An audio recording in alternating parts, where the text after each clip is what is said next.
Olá pessoal, boa tarde. Meu nome é Renata Vilhena Silva, eu sou advogada especialista em Direito à Saúde e eu estou aqui na redação da revista Veja São Paulo para tirar dúvidas sobre planos de saúde.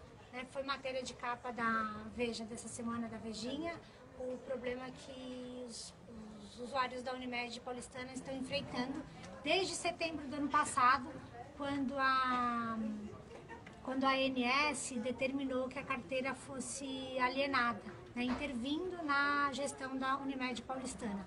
Desde então, os usuários ficaram órfãos, foram obrigados a partir para portabilidade para outras operadoras, e desde o mês passado que foi decretada a liquidação extrajudicial da Unimed Paulistana, e eram 750 mil usuários, e essas pessoas estão sofrendo com problemas até hoje. Então, o que vocês tiverem de dúvida, quiserem saber sobre esse assunto ou qualquer outro problema com o plano de saúde, como reajuste de mensalidade, direito a coberturas, eu estou aqui para responder as dúvidas de vocês. Boa tarde, pessoal. Quem está aqui com vocês também é a Tatiana. Estou lendo aqui os comentários, passando tudo para a doutora Renata. Eu acho que a gente pode começar, né, doutora, explicando um pouco de como funciona essas leis de reajuste de plano de saúde. O que o usuário tem que pagar, ou o que a empresa pode reajustar por aí? É mensal, é anual? Como é que funciona? Existem dois tipos de reajuste previstos nos contratos. O reajuste financeiro, que para os planos individuais ele é determinado pela Agência Nacional de Saúde, e para os planos empresariais e coletivos por adesão, ele é definido de acordo com a sinistralidade, ou seja, quanto mais aquele grupo gasta, maior vai ser o reajuste. E fora esse reajuste financeiro, também existem os reajustes por faixa etária. São 6 faixas etárias previstas em lei. A última faixa etária, ela é aos 59 anos. Depois dos 59 anos, como a gente tem o Estatuto do Idoso, não pode haver mais nenhum reajuste por faixa etária. Então, se uma pessoa entrar, assinar um convênio e tiver já 60 anos, ela paga esse valor o resto da vida? Sim, ela vai sofrer só o reajuste anual da inflação ou da sinistralidade. Mas não o reajuste por idade, ela não pode ter mais. Entendi.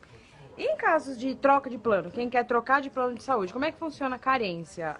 Tem como liquidar a carência, transportar de um plano para outro? Como é que funciona? Entendi. Então, no site da ANS, o usuário ele tem à disposição guia de portabilidade.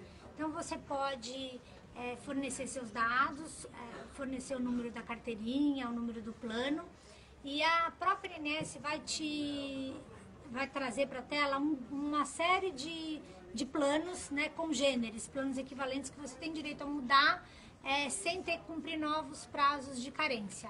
A portabilidade, ela vale para os planos coletivos por adesão e para os planos individuais.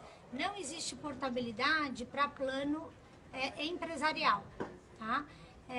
Agora, os usuários vão ter problemas se eles sofrerem alguma doença crônica, alguma doença grave, ou se for um idoso. Geralmente as empresas dificultam essa portabilidade, os corretores nem oferecem, mas é importante que os consumidores saibam que é um direito do consumidor de planos de saúde, e que ele tem sim esse direito. Ele pode, se precisar, em última instância, até recorrer ao Poder Judiciário, mas a portabilidade existe. Tá? O Pedro Henrique pergunta o seguinte: um plano de saúde pode negar cobertura de tratamento mesmo estando com a prescrição de um médico? Todo tipo de tratamento deve ser coberto pelo plano de saúde, a não ser que seja um tratamento experimental, não ético, algum tratamento que fuja das regras da medicina. Mas, em geral, todo tratamento médico ele tem que ter cobertura, sim, pelo plano de saúde. A ANS disponibiliza um rol de procedimentos que ele é atualizado de tempos em tempos, mas a Justiça entende que esse rol é meramente exemplificativo e não é exaustivo. Então, se você precisa de um procedimento que não conste no rol, você pode sim buscar seu direito, que você vai ter direito a fazer esse procedimento. E falando em buscar direito, se a pessoa tiver esse tratamento negado, o que ela tem que fazer para o convênio atender o tratamento dela? É muito importante a gente falar aqui, Tatiana, que o consumidor, o usuário de plano de saúde, ele tem que ter tudo muito bem documentado.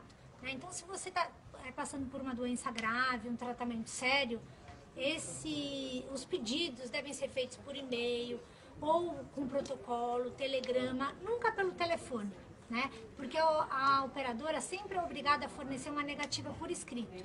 Então, se você tem a negativa desse procedimento por escrito, né, e essa negativa for infundada, ou seja, se você tiver mesmo direito ao procedimento, você pode procurar, sim, os órgãos de defesa do consumidor ou o Poder Judiciário. Muitas vezes, esses casos de plano de saúde, eles podem ser resolvidos até pelo juizado de pequenas causas, e o consumidor não precisa nem de advogado, né? Basta ele levar a carteirinha, os 3 últimos comprovantes de pagamento, uma cópia do contrato, os exames e a prescrição médica. Ele pode relatar o problema dele verbalmente lá para o juizado e essa queixa vai ser apresentada na hora para um juiz.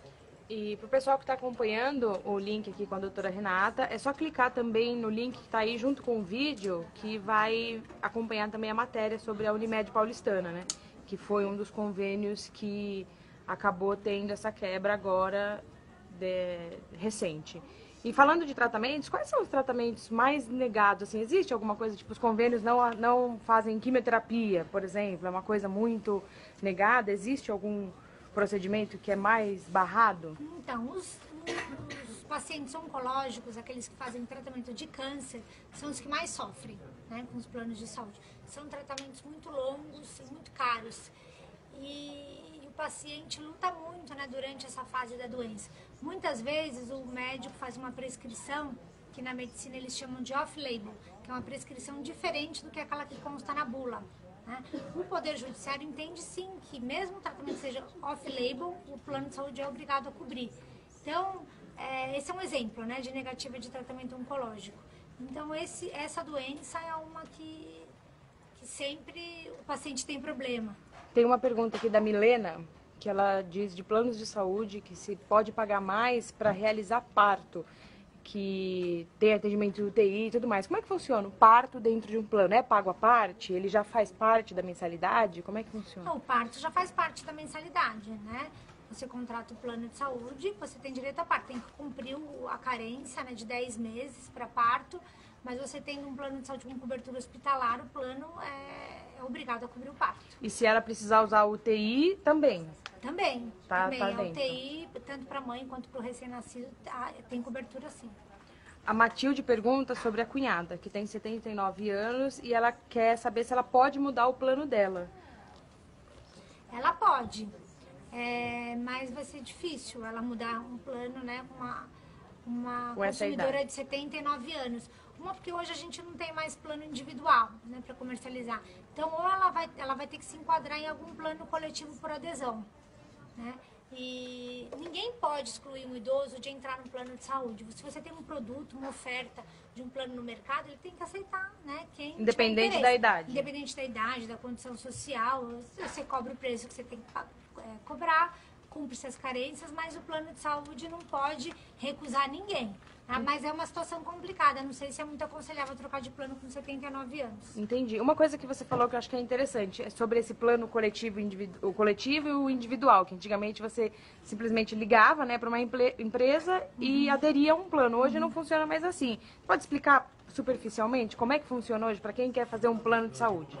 Então, vou voltar um pouquinho no tempo, porque a Agência Nacional de Saúde ela foi criada em 2000. Né, para regular uma lei específica do setor que entrou em vigor em 99. Desde que essa lei dos planos de saúde entrou em vigor, os planos tiveram que arcar com um número muito maior de procedimentos, as coberturas, tiveram uma limitação com relação ao reajuste, né, a cobrança das mensalidades. E por essa série de obrigações que constam na lei, os planos passaram a se desinteressar na comercialização dos planos individuais. E esses planos coletivos por adesão, que na maioria das vezes é feito por uma administradora de benefícios, né, a Qualicorp, por exemplo, que é muito conhecida, ele tem um reajuste livre, né? Então, na verdade, é um plano individual, né, que foi criado nessa categoria coletivo por adesão para fugir desse rigor da lei quanto ao reajuste das mensalidades. Entendi. Tá? É uma forma mais flexível de aumentar o valor do plano. O Jandivaldo pergunta o seguinte, ele tem 58 anos e daqui a 8 meses faz 59, ele paga hoje um plano empresarial dentro da empresa e ele quer saber se ele pode fazer a portabilidade para pagar isso fora, quando ele sair da empresa. porque é um plano alto que vai consumir aí 60% da aposentadoria dele. Então ele quer pagar isso à parte, mas de uma maneira que possa reduzir. Entendi. Então, para o plano empresarial, se ele faz parte, né, dentro da empresa com o vínculo empregatício, ele não tem direito à portabilidade, né? Se ele contribui com o pagamento da mensalidade e ele se aposentar, ele tem direito a ficar nesse plano vitalício. Agora, para ele mudar de plano de saúde, ele tem direito a fazer uma portabilidade especial, né? Aí ele pode entrar no site da ANS, mas isso só depois da demissão ou da aposentadoria.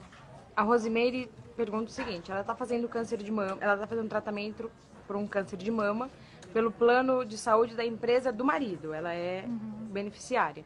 Mas daqui a um mês o departamento dele vai ser terceirizado. E ela quer saber se ela pode continuar pagando o mesmo plano do marido que ele já tem hoje para ela continuar o tratamento. Ou ela continuou, ou se ela quiser fazer um novo plano, o convênio pode aceitar o tratamento que ela está fazendo?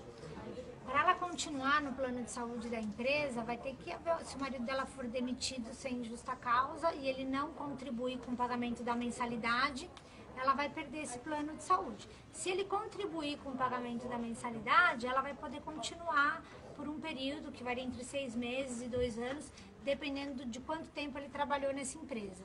Agora, se eles realmente perderem esse plano de saúde, ela pode buscar um plano equivalente no mercado, por exemplo, se hoje ela tem Bradesco, né, nessa empresa, ela pode procurar um plano do Bradesco e exigir que ela entre sem carência, porque existe uma resolução na ANS que não pode haver recontagem de carências em planos diferentes quando o consumidor já faz parte daquela seguradora. Tá? Então, se ela já cumpriu uma carência por esse plano nessa seguradora, ela pode mudar para outro plano sem cumprimento novo dessas carências. Bom, para o pessoal que está acompanhando aqui as perguntas com a doutora Renata, o link da matéria sobre a Unimed tá aí no vídeo, é só clicar e acompanhar. E eu queria pedir para você, doutora, dar dicas para quem está escolhendo hoje um plano de saúde. O que é importante levar em conta na hora de pagar mensalmente por um serviço, né? E não se arrepender depois? Olha, é muito importante que você se atenta para a rede credenciada contratante, né? Então, que você tenha bons hospitais, sempre por um caso de uma doença grave.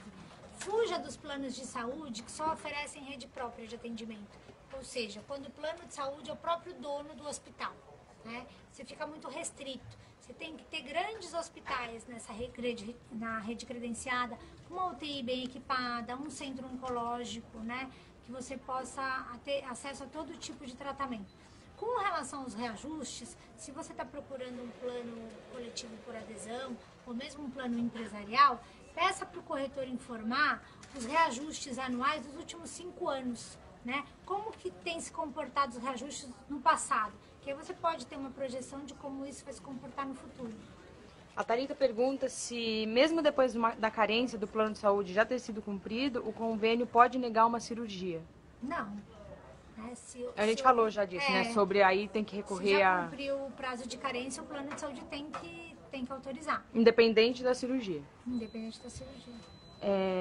E sobre exames em laboratórios, como é que funciona? Porque já aconteceu, eu vou dizer de mim, né? Já aconteceu de eu chegar num determinado laboratório, eu preciso fazer um exame de sangue X, mas esse X o convênio não cobre. E aí, como é que funciona? É de acordo com o laboratório? É de acordo com o convênio? Geralmente, o que pode ter acontecido com você é de um exame que não consta no rol da ANS, né? Como eu te falei, o rol ele só é exemplificativo. Você pode brigar para que esse exame seja coberto. Acontece que na maioria das vezes um exame de sangue o valor é baixo, né? Custa barato, 200, 300 reais. E aí não vale a pena você ingressar na justiça para pedir a cobertura de um exame só de sangue. Tá? Mas se for um procedimento, um exame mais caro, o consumidor pode sim exigir que haja cobertura pelo plano de saúde. Bom, doutor, é isso. Acho que a gente respondeu aqui todas as perguntas dos nossos leitores. Chegou mais uma. Da Quênia. No caso do não pagamento do convênio, o seu nome pode ser colocado nos órgãos de defesa aí de consumidor, como SPC e Serasa? Pode sim, tá? Principalmente se for um plano empresarial, você tem que avisar, né? Tem que dar um aviso prévio. informar que você não tem mais interesse em continuar. Muitas pessoas sempre dizem, vou parar de pagar que vai ser cancelado. Não, você tem uma obrigação, você tem que informar a operadora que você tem a intenção, sim, senão você pode ter problemas de inscrição no nome dos maus pagadores. Isso. A Bela está perguntando também sobre transferência de plano, que hoje ela tem um plano que é a 1.000 e ela queria ir para a Sul América, só que a mãe dela, que é essa pessoa que está fazendo a mudança, tem 67 anos, mas entra naquele caso mesmo, né? Que ela pode fazer a pesquisa pelo site da ANS e procurar o guia de portabilidade. E ela tem que procurar a operadora de destino. E qualquer empecilho que ela tenha para mudar, ela pode fazer uma reclamação para a ANS ou até para os órgãos de defesa do consumidor.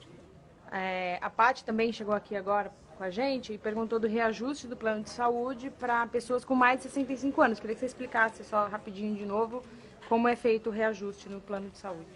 A última faixa etária prevista em lei é os 59 anos. Tá? Depois dessa idade, o consumidor ele só pode sofrer o reajuste anual, que é o reajuste por sinistralidade ou o reajuste da inflação. Né? Com 65 anos, o consumidor não pode ter mais nenhum reajuste por faixa etária. Se por acaso for um contrato antigo e a consumidora tiver sofrendo esse reajuste, ela pode recorrer ao Poder Judiciário para pedir o cancelamento. Legal. Bom, pessoal, é isso. A doutora Renata já está aqui com a gente há bastante tempo, né, respondendo as perguntas. Quem tiver dúvidas ou, enfim, sugestões, pode deixar aí nos comentários, que a gente, de repente, encaminha para a doutora Renata, faz um novo vídeo. Quem quiser procurar a doutora Renata, como é que faz? Já que a gente está no Facebook, tem a página do escritório no Facebook, é Vilhena Silva Advogados. Isso aí. Pode curtir, todo dia a gente coloca jurisprudência, artigos e sempre tem novidades sobre esse assunto. Quem quiser acompanhar os vídeos também, as transmissões de Veja São Paulo, é só curtir a página, né? Se inscrever aí para acompanhar os vídeos, que a gente está sempre tirando dúvida dos consumidores aí. Obrigada, doutora Renata. Imagina, obrigada a vocês.